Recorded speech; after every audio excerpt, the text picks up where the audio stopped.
Cyberpunk 2077, you said it's too soon. They're doing it themselves. We talked about how you could roundabout way get a discount on a game through codes. Oh, how about you just get the disc now for $30? You get the PlayStation or Xbox disc for $30 now. Yeah, go ahead, Will. Break that down for me. I got really nothing to say. Are you that upset? Well, is the PS4 and the Xbox One like playable now? Hey, man. I'm going harder on them.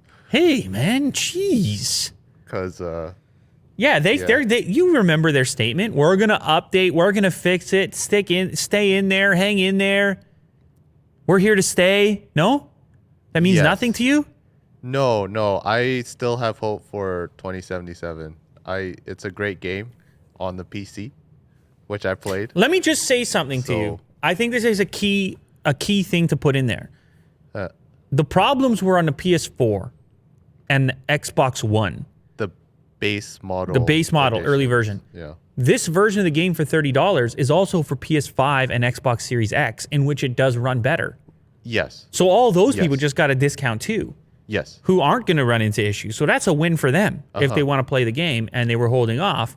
To get a discount that soon, obviously we know there's a bunch of reasons for it, but this game is $30 at Best Buy, $30 at Amazon, a disc, because it has to be a disc because they're booted off the store. Yeah.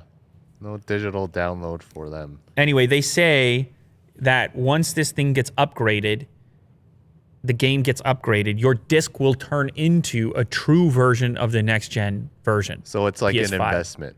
Yeah. You pay maybe $30, you leave it alone. Leave it alone. It's like maybe it's couple Bitcoin. months next year. Cybercoin? It's Cybercoin.